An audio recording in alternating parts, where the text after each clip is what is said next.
I want to tell you something, that motherhood is a calling. Motherhood is a calling, and if you are a mother here, just love yourself the way you are. There are those people that feel bad because after giving birth, body yako ilibadilikanga. But even if body yako ilibadilika, ama ukakaa jinsi ambavyo hauko unakaa ukiwa msichana, everybody has a past. And everybody's past, kila mtu anasema ile siku nilikuwa msichana. There is no way you can look like the way you were wakati ulikuwa msichana na unakaa the same. There are those people who are graced to have small bodies, but you can tell with the maturity of the face, the eyes, and even the talk. But there are those one who are loaded like me. We occupy until Jesus Christ shall come back. Sijui kama tunaelewana. And sana the women ambao wanakuanga na issue ya low self esteem ni watu kama sisi ambao tumeoccupy. Mwenye unasikia ukikalia kiti umejaa. Hao ndio wanakuanga na shida ya low self esteem. And hao ndio after wamepata watoto wanakuanga ni kama hawajipendi. But nimekuja kuongelesha mama siku ya leo nikuambie, however you look, you need to appreciate yourself. And you need to know that the Bible says that you are fearfully and wonderfully. Hallelujah. Are you getting me? Sometimes people say and repeat and they don't know the meaning of fearfully and wonderfully. When you pass, you are supposed to be a wonder. People wonder, who is this? Bwana Yesu asifiwe. You carry yourself like a woman. Bwana Yesu asifiwe. Sometimes back, there is a time that women were not fitting in the community. Women were not given a chance. I see Pastor Judy celebrating the husband, welcoming the husband. There are those denomination wa mama mchungaji yako pale ananyonyesha pale nyuma. Hata hii kiti hapa mbele ya baby. But we are in a time and in an era ambayo women are taking first position. So if you are that woman today, you have come to hear ya kwamba Mungu amekuweka mahali amekuweka kwa sababu ako na kusudi. I want you to celebrate yourself and love yourself the way you measure yourself. Hallelujah. A motherhood is a calling. A mother is a helper. Let us go to the book of Genesis chapter 2 verse 18. It is not good for the man to be alone. I will make him a suitable helper for him. Biblia inasema ya kwamba that Mungu aliumba Adamu, alimuumbia mke. The Bible says it is not good for the man to be alone. I will make him a helper. Are you now getting where I'm saying that a mother is a helper is coming from? You know, in my own melody revelation, I was trying to think. Wakati Adam aliumbwa peke yake, Biblia inasema ya kwamba vitu vingi sana viliumbwa na akapewa nafasi ya kunemu wanyama. Akanemu wanyama wote. Nina imagine huzuni ambao that man had, because when he was naming they were two. Hippopotamus zilikuwa 2, panya zilikuwa 2, akizinema, alafu akabaki ako peke yake. That is my revelation. Bwana Yesu asifiwe. Sasa akabaki ako alone. Na Mungu akaona this man is too lonely. The Bible says, I will make her a suitable helper. Not only a helper, but a suitable helper. Can I hear an amen from a woman that knows you are a suitable helper? Hallelujah. A suitable helper. Do you know somebody that helps is somebody that knows? I cannot come carry your bag if I don't know how bags are carried. Bwana Yesu asifiwe. So that person, the Adam came from dust. That one came from the umbavu. Kwa hivyo wakati wowote Adamu akiumbwa, akiname the animals, akifanya zile vitu zingine, alikuwa ndani ya Adamu. Bwana Yesu asifiwe. So wakati Mungu alichomoa the ribs, akasema I'm going to make a suitable helper. Alikuwa na make helper ambaye alikuwa ndani ya huyo mwenye anahitaji help. So if you are a woman here, know that you are not just a helper, you are a manager in your house. You are a person that can establish things in your house, that one that cannot be done by anybody else. Come on. Can you celebrate yourself if you know you are that woman? Bwana Yesu asifiwe. There is no way I can come and say I'm helping you with something that I don't know. Do you know? Kuna watu ambao hawakuwa privilege ya kwenda kama saizi tuko sijui na baby shower. Wale wa mama wako huku wenye ni elderly kama huyu mama na ule mwingine watasema tu kweli hizo siku hata mimi sikufanywa bridal shower. Hakukuanga na bridal shower, zimekuja tu juzi. Ndio sasa tunataka kufanya bridal shower, sijui baby shower, sijui what, mpaka siku hizi naona kuna groom shower. Wanafanya mpaka za wanaume. But at that time, watu msichana alikuwa anaolewa. Wanaolewa tu wengine tu wako very young. Na mtu akiingia hadirectivi. Things just happen. You feel like that morning like mtu anafaa kupakua chakula. You know they are not directed, because when God was creating Adam, that woman was still there. So things ambazo amekuwa akifanya ama vitu ambavyo anaambiwa asaidie, si vitu zenye hajui. Bwana Yesu asifiwe. But a woman is that person, even if anajua kutem. Sijui kama tunaelewana. Anajua kunyamaza. Sijui kama kuna ule mama mwenye anaonanga kuna mtu anasema ile kitu haifai. Na hii kitu yenye tunapingania ni kitu yenye unajua kabisa. Sio hiyo. Lakini unapata mwanamke anakuanga because anajua I am a helper. Mimi sisafai kukua niko above mwanaume. Anatemwa zake. Bwana Yesu asifiwe. There's this one thing that men do. I don't know if it is every man. But a lot of men wanafanyaga. They go to the toilet. They don't flush. Most of them. Bwana Yesu asifiwe. They don't flush.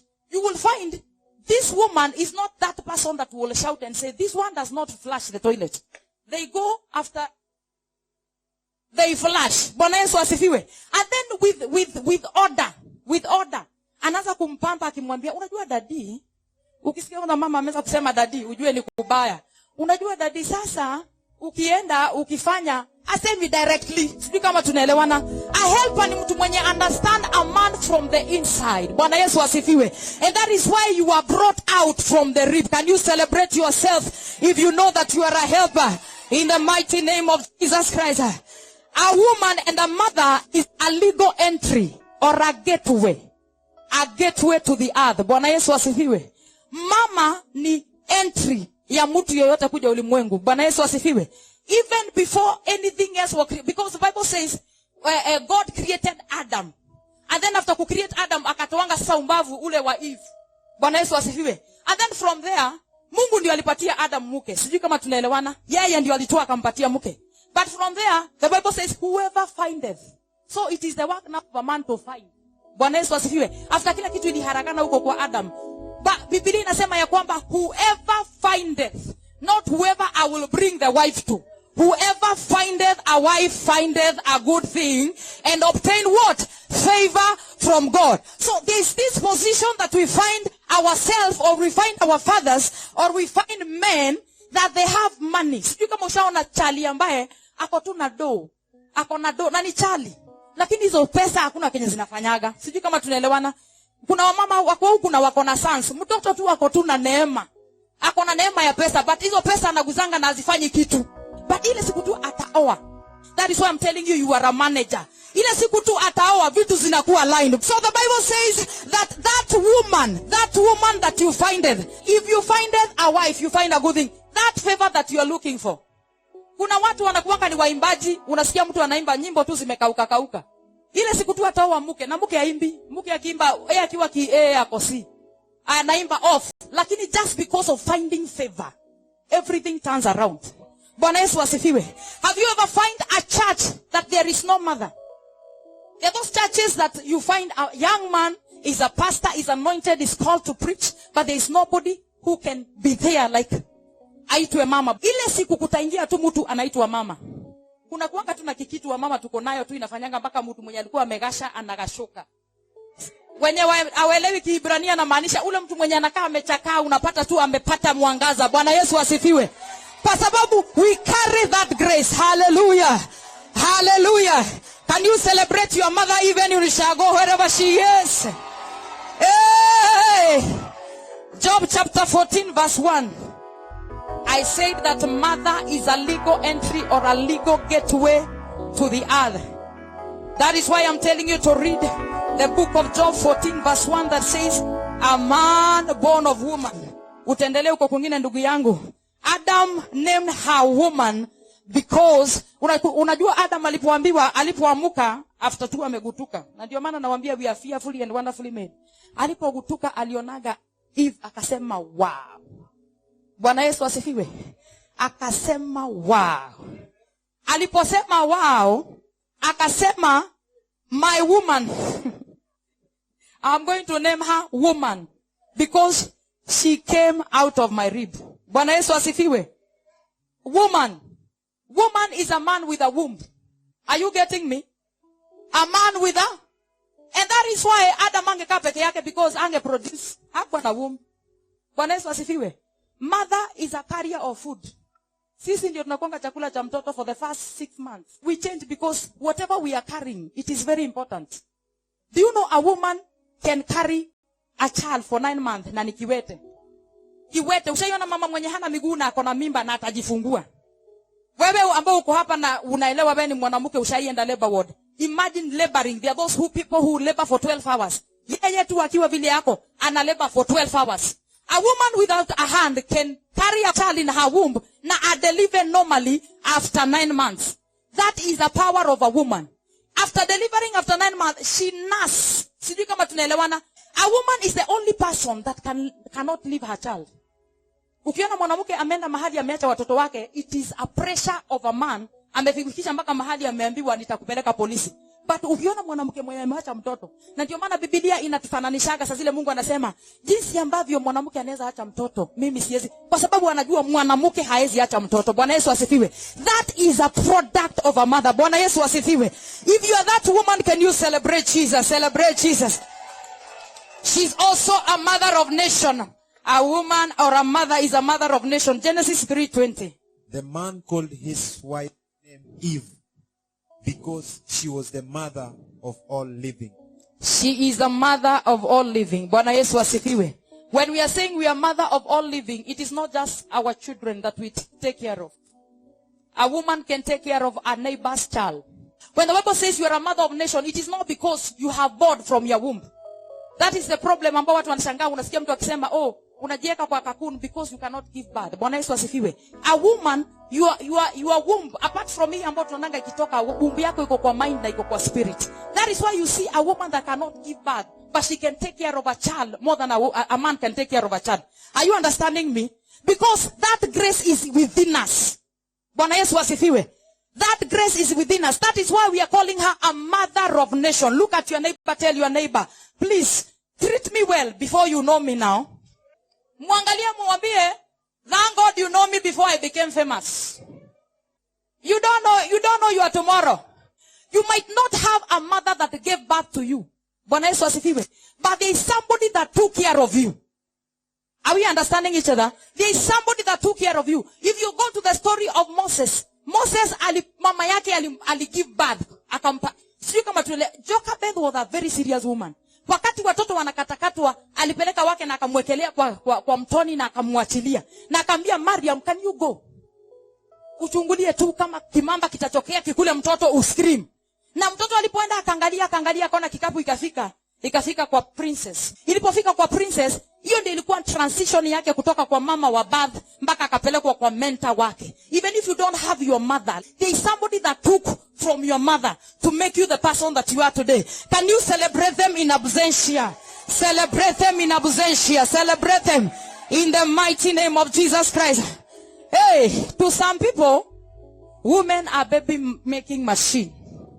Kule vijijini kuna ile kitu nilikuwa nimesema hapo awali, watu wanajua wamama hawafai kufanya kitu. Mama anajulikana tu ni wa kupata watoto.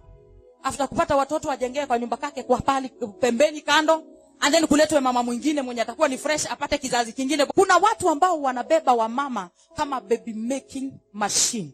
But I've come to tell you, if you have a child that has come out of you, you ought to celebrate God, because there are those people that are crying day and night just because of a child. Wewe unalia kwa sababu kuna mtoto. Kuna mtu analia juu alipata mtoto, lakini huyo mtoto ndiye anafanya apate machungu. Because such women are the women that are committing suicide now in our nation. Because alipata mtoto, anapata mwingine, and then anafika mahali anakosa kujipenda kwa sababu amekuwa a baby making machine. Can you look at a man that is next to you and tell the man that we celebrate you, but we are not going to make a lot of babies? John 19:25. Near the cross of Jesus stood his mother's sister, Mary, the wife of Clopas, and Mary Magdalene. Bwana Yesu asifiwe. The presence of a woman. When I was a small child, our dad used to come home, and we are not many, we are 12. Tulizaliwa watoto 12. We are not many. We are 12. I am number 7. And I remember my dad will come home, atupate sisi wenye, unasikia vile tuko wengi, na akiingia tu kwa nyumbani apate madhea yuko, anauliza na Kikuyu, ado meko. Botiri ado. That means watu hawako. And you wonder, what are we? Are you getting me? And at that time nilikuwa naona kama baba yangu ako na madharau. But sikuwa nimeunderstand until the time I got married. And the time that I realized what is the power of the presence of a woman. And I remember there's a time our father was a hot teacher. Kuna wale walimu wenye anakunzanga na anataka ushike na hiyo siku na ufanye hiyo exam hiyo siku na upite hiyo siku. Baba yangu si yule mtu mwenye ako na grace ya kungojea. Baba yangu ni anakufieka na anafieka mwenye ako karibu na wewe. Hajui kungoja. So I remember there is a time that my mom alifika nyumbani na akapata my mom ako in a kitchen, and then amepiga kelele, anapigia my brother, our fourth born. And amepiga makelele. Father hata hajauliza anapiga makelele nini. Aliingia tu akamushika, akamuinua, akaanza kumgongesha ukuta. Without understanding, I want you now to go together with me. Without understanding what was happening. Sisi tuko scream, muache. Na unascreamia huko. Kwa sababu ukikaa karibu na yeye hata wewe utaingishwa kwa hiyo vita. So, hapo tunaelewa nenda tu nikielewa tu pole the presence. That woman just unajua kuna wale wazazi wa zamani walikuwa wanajua kupenda. Watu wasemanga ati ashiaria tena hawako wanajua kupenda. Kuna wale wazazi ambao ni wa zamani na bado walikuwa wanajua kupenda. That man used to love his wife na alikuwa anatakanga yeye peke yake akwe ndio atadominate kwa hiyo nyumba. And there's this thing with our mama ambao walikuwa wa zamani, walikuwa wanafanyanga vitu zenye sahi sisi kabla tufanye it just take the grace of God. It takes the grace of God. Nowadays you go to some houses, the father can sit anywhere. The father can drink with any cup. Plastic cups zikipita tu hapo baba amewekewa. You know, they start domain that baba yangu alikuwa nayo wakiwa kwa nyumba. So sisi tukiulizwa mambo ya presence tulikuwa tunaogopanga yake sana kwa sababu yake angeingia kulikuanga kuna mshtuko fulani. But the presence of a mother, we never knew exactly until the day that she went to be with the Lord. When my mom passed on, ndio tulirealizing guy. Yani mama anaweza kaa kutoka asubuhi mpaka jioni mkose kumu-appreciate baba akikuja mumkimbilie mbio, muhag baba. Mama tu ako around, unaweza ongelesha mama venye unataka, unaweza tumu uende mtoni ukose kuenda. Sisi kama tunaelewana. But huyo mama tu atoke tu ende ushago yao. Alafu akifika ushago yao, apate kulikuwa na kitu ilikuwa inafanya tu akae 1 week. Oya, baba anaendaka kumutafuta. The presence of a woman is very serious in a family. Bwana Yesu asifiwe. Do you have a mother somewhere? Just don't answer me. Just start thinking. Do you have a mother somewhere? If that mother was to be removed on the picture, can you start picturing that house? I'm a gospel minister. And most of the time I travel. And ile siku nasafiri, na kuanga nimeambiwa in advance. Ututolee zile sufuria utakagi zisuguliwe. Sijui kama tunaelewana. Hizo unapanga. Because wanawake kuna vinye kuna kale kasufuria unataka gasha ina shine kushine ya ugali ni ya ugali. Wamama wanakuanga hivyo. Kuna venye tunatakanga tu kuna sufuria nikikuja nipate ilichamusha maji ikapata hiyo line. Tunaletana na watu juu kwa hiyo nyumba. So you organize yourself.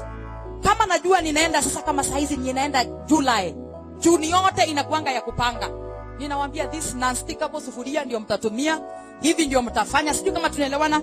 Ile siku nitarudi ndio nitakaa kama mimi. Bwana Yesu asifiwe. Now this woman has left and she's not coming back. Everything went haywire. Tulikuwa tunakujanga lunch tukakosa kuja lunch. Juu unakuja lunch mnapata mali mliacha sufuria zimekelewa. Kwa ile unajua ile ushago yenye tulikuwa tunashanga vyombo alafu tunaanika kwa karaka fulani kalikuwa kitu fulani kalikuwa kanajenganga ushago kakona tuwaya. Mkiosha vyombo mnaekelea sufuria hapo. Sisi ile sufuria mlipika nayo sapa ugali mkaacha hapo juu. Unakuja lunch time unapata bado sufuria iko wapi? The presence of a woman. Akiwa nyumbani tuko very easy. Hata ungemwambia mama kwani ulikuwa unafanya nini umeshinda kwa nyumba na hujapika? Bwana Yesu asifiwe. Now come to the word of God. The Bible says, near the cross of Jesus stood his mother's sister, Mary, the wife of Clopas. Hata tujui Clopas ni nani? Nani anajua Clopas ni nani? Lakini tunajua Mary wa Clopas. Bwana Yesu asifiwe. And Mary Magdalene. Everybody here knows the story of Jesus. How Jesus came, how Mary got pregnant, how Mary mpaka akafika mahali alifika, akampata mtoto.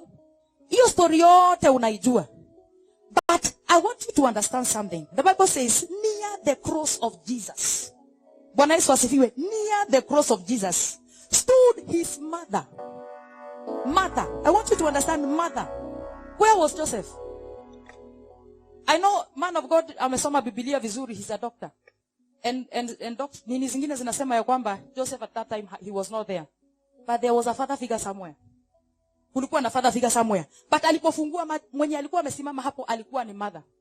This woman is a woman that sacrificed. Can you write that one? Sacrifice. A woman can sacrifice everything and anything for her children. Anything and everything for her children. Mama atakosa kuvaa nguo. In fact, kuna mama mwenye hakushona hii nguo si kwa sababu hakuwa anataka. Ni kwa sababu alijua nikishona hii nguo, Monday yenye nakuja after hiyo Sunday tumecelebrate tumeruka, mtoto wangu hataenda shule. A woman can sacrifice everything, any kobo. I've worked with single mothers and widows ambao they don't feel like they belong because they cannot afford to do what Pastor Judy can do because Pastor Judy has Bishop Isaac. Are you understanding me? But she has to sacrifice. That woman sacrificed 24/7. That woman is able to sacrifice. Akose kuendesha gari mzuri. There are women that are father, they sit on the seat of a father and they sit in the seat of a mother. 24/7, yeye ndiyo house rent. Yeye ndiyo analipia watoto shule. Yeye ndiyo chakula. Yeye ndiyo kila kitu kikitakikana. Na hana mtu wa kumwambia I celebrate you because you are a father. That is what we are talking about, sacrifice. Have you ever sacrificed for your child? Am I speaking to a woman? Have you ever sacrificed for your child? Ushaifanya kitu ambayo unasikia kabisa mimi ni sacrifice. You know there are those women that are very comfortable. Every day. Jioni ukienda there is food, there is water, there is everything that you need because the husband can provide. But I want to tell you something. When you're in the presence of that woman that does not have a husband, please don't speak about your husband. Oga, don't speak about your husband. Because unapatanga wa mama wamekaa, oh my husband jana akaniletea viatu. Yeye ndiyo mama and papa. If unasema ati wa mama hawezi kaa, amejikaisha, lakini si kupenda kwake, it's because of something that happens 20 years ago. Other people unaona kwa kanisa wanaabudu hivi, waume wao walikufa, na haizi kuja kukuambia mume wangu alikufa. Haizi kuja kujiannounce, alafu haijiandikangi hapa ati mume wangu alikufa. But they are there just, you know, you speak something and they go back home. Wanakaa mahali wanamono, wanashindwa, kwa nini Mungu ulichagua mimi nikakuwa peke yangu? But I want to speak to that woman today. You matter in the society. You matter in the church. You matter everywhere you go because you are a woman. And whatever you have done, there is nobody who can do what you have done. Amen. If you are celebrating those women, celebrate them. They might be your sister. They might be your... You understand? We need mothers that will tell this young girl that we have nowadays, no matter where you have come from, don't compare the person that you are going to get married to with that one that you have left behind. Because the reason why we are losing our young daughters, and they go even immediately, kama kuna wenye najua immediately after 3 months, na amefanya luxurious wedding. Watu wame travel all the way, waende warusi yake out of the country. And then after 3 months, they are not together. It is because they are... There's a verse that it is in Titus chapter 2. Titus chapter 2. Somebody will go there. That says, wamama ambao ni wako na makamu waongeleshe wale wadogo. Jinsi ya kuwapenda. Are we together, woman of God? Jinsi ya kuwapenda waume wao. Nowadays we are lacking that because everybody wants to slay. Hallelujah. We want to slay. At 60, not even 60, at 50. People are getting married to young men. And they are the ones that are supposed to speak to this. Are you getting me? There are time mimi nakumbukanga kuna watu wenye kabla uget married ulikuwa unapitishiwa kwa aunti ule mkubwa, unatolewa kwa aunti mkubwa unapelekwa. Msichana kabla aolewe anafanywa send off alafu anapelekwa kwa kanyumba fulani anakaa 1 month. Hatoki. Kama unaendanga job unachukua off. Atakuwa analetewa aunti wa hii side, anamuongelesha wa hii side. Kabla afike ni kutoka. Hawa mama waliendanga wapi Pastor Judy? Hawa mama wenye walikuwa wanaongeleshanga watoto kabla ya time. Thank God for the women that are in church today. Women that are looking up to God. Women that are telling our girls, you can do it. You can go back. If he's not beating you, go back and kneel down and call upon God. Bwana Yesu asifiwe. There are those time that girls, hata angeonyeshwa kidole hivi, hangeenda kwa mama yake. Yu mama yake alikuwa anafika kama amemwambia, Edrona day wadhogu, na wewe shoka. That means, unaona niko kwa baba yangu. Hata wewe rudi kwa bwana yako. Si uko kwa baba yangu. But nowadays, whatever is happening, there are things that are happening behind the scenes that are causing women to die alone. Unapata mama amekuja kanisani, and then the praise and worship team, may the Lord deliver us, because I'm one of them. You are there, you are seeing a woman that is not lifting hands. If you have that hands that the Lord has given you, raise them up. And that woman is there because amehamba vitu ziko ndani yake. Even raising a hand, she cannot raise.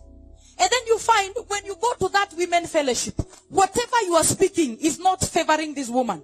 And then you find that woman is going and going and going. And then next time unampata amekaa pale nako peke yake. Service ikisha, alafu mwanzo kusema, ule mama Nyakundi anapenda kujitenga na watu. Ni kwa sababu amukumcreatea hiyo space ambayo inafaa.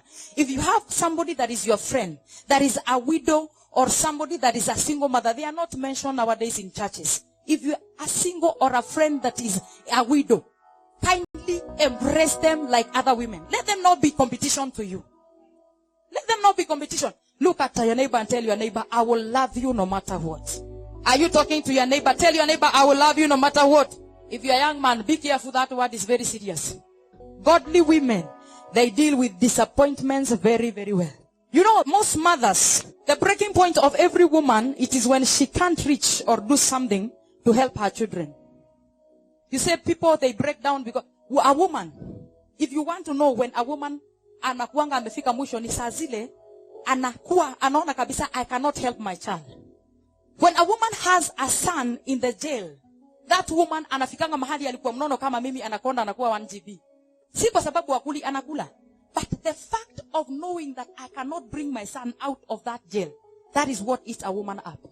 A woman that cannot do something that a child wants. So a woman can do anything.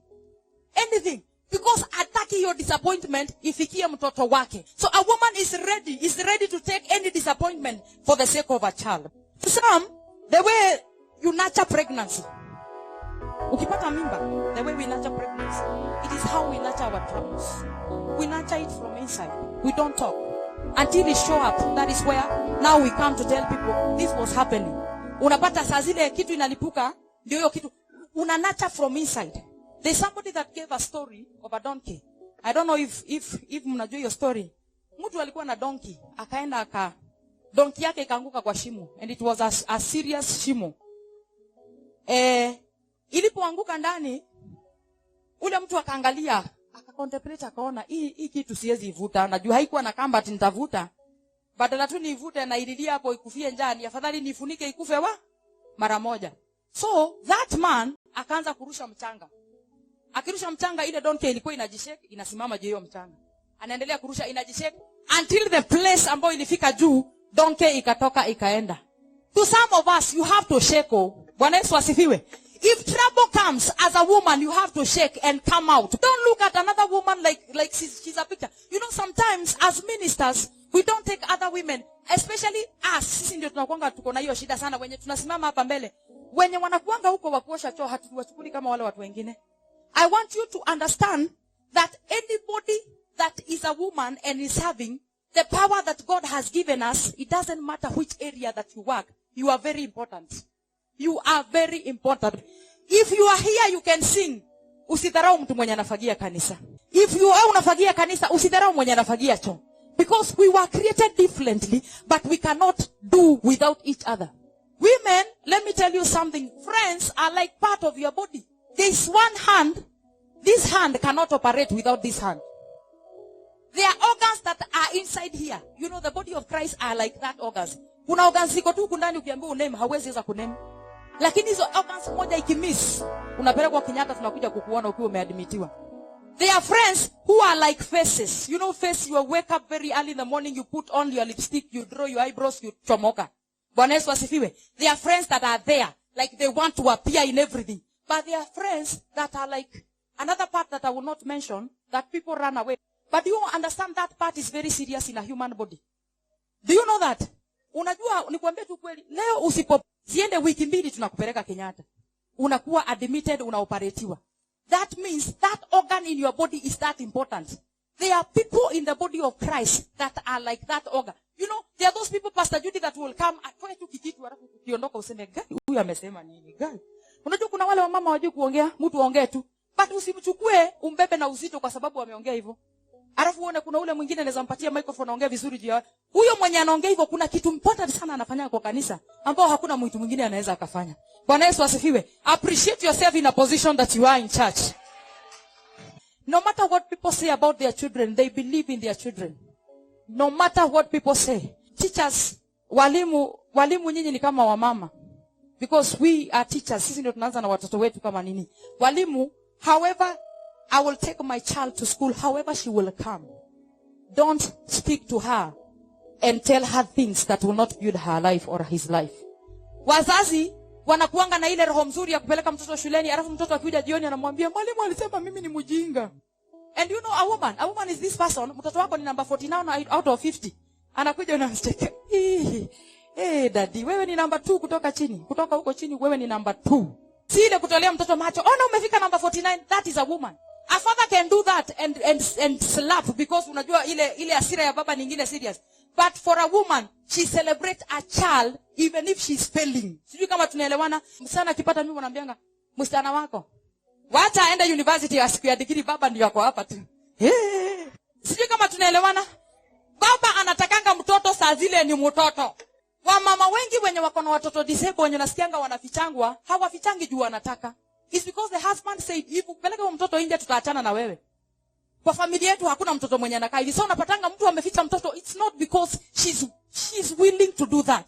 Just because she does not want to lose that man. A woman is that person that can believe when the things hazikai kama zinakaa kubilivika. Mulisikia story ya ule mama alikuwa anachamusha mawe. Anaambia watoto ngojeni tu hii chakula hivi. Mawe inachambuka, watoto wanaanza kushongaa, wanapelekwa kwa kitanda. Wanalala, asubuhi wanaamka napata ile chakula tulikuwa tunaambiwa hakuna. Hakuna siku yenye utasikia mama na confess negative. And if you are here, you are confessing negative. Change. Because you are supposed to confess positive to your child. You are the one that speaks life to your children. That woman that is a godly woman discipline her child. Gives discipline. Rebukes with love. Unajua kuna wale wa mama wanajua kurebuke na kurebuke. Kuna wale wa mama wakianza kuongea mpaka una wish afadhali ningepigwa tu badala aongee. Bwana Yesu asifiwe. Just run with me in the book of Proverbs 23:13. The Bible says in verse 13, "Do not withhold discipline from a child. If you punish him with a rod, he will not die." Are you getting me? It is nowadays that we don't beat our children. It is nowadays that your child will come and do something there. Alafu uko tu zile za, mtoto wangu, usijali anakuanga hivyo. Siku yetu mudu wangu tulikuanga na macho. Kulikuanga na macho ya kukuangalia ukiwa ni msichana umeturama. In Kikuyu we say turama. There is a way mama alikuwa anakuangalia unafanya nguo tu hivi na hujaambiwa na mtu. Macho tu peke yake. There is a way mama alikuwa anakuangalia, unajua umeongea sana na kuna mgeni unafaa kutoa. The Bible says they will not die. Do not withhold discipline from a child. If you punish him with a rod, he will not die. Punish him with a rod and save his soul from death. The Bible says punish him. Punish him. Tell your neighbor discipline very right. Go to Proverbs again 22 verse 15. Folly or foolish is bound up in the heart of a child, but the rod of discipline will drive it far from him. Ujinga, foolishness, inakuanga na upumbavu inakuanga kwa mtoto. Yani mtoto anazaliangwa nayo. Foolishness is bound up in the heart of a child, but the rod, kiboko. Hebu uliza mama mwenye karibu na wewe, viboko tulipelekanga wapi? Because siku hizi hatuna kiboko, siku hizi ni kamam, kababa. Hiyo ndio kiboko, kamam, kababa, unapembeleza tu. But let me tell you something. Mswahili alisema asiyefunzwa na mama yake. Mtoto wako usipomtoa hiyo ujinga saa hii atatolewa huko nje. Na kutolewa huko nje ni unapigiwa simu unaitiwa, unaambiwa mtoto wako amepigwa risasi mahali fulani. Tell yourself that I'm not that foolish woman. No discipline seems pleasant at the time. At the time. But painful. Later on, however, it produces harvests of righteousness and peace of those who have been trained by it. Discipline haikuangi tu rahisi. Hata sisemi discipline ya kuchapwa, sisi tunajua discipline ya kuchapwa. Discipline haikuangi rahisi, kualign vitu zikuwe in order. There are those women that can taja, anaweza taja tu kitu yoyote, ile kitu unataka unasikia ukajificha pale. It's because of their upbringing. So are you today going to bring your child in the ways of God, to speak good of people in front of your children, or are you going to be that woman that will leave the child? Na usemange tu, nika baba, nika mam, Bwana asifiwe sana. Watoto wangu mtawasamehea venye tu wako. Baba yao wanasema tusiwachape. Mimi kwangu nitakunyorosha, alafu tuongeange na baba baadaye. Bwana Yesu asifiwe. Women, we are supposed to go back there. Let us beat our children. Hapa huwezi sema amen. Viboko zinafaa watu warudisha nyumbani. Angalia jirani, mwambie rudisha pipe nyumbani. Unajua tuko Nairobi na hakuna miti. Miti ziliishanga, turudisheni pipe wapi? Wazee, rudisheni mishipi nyumbani.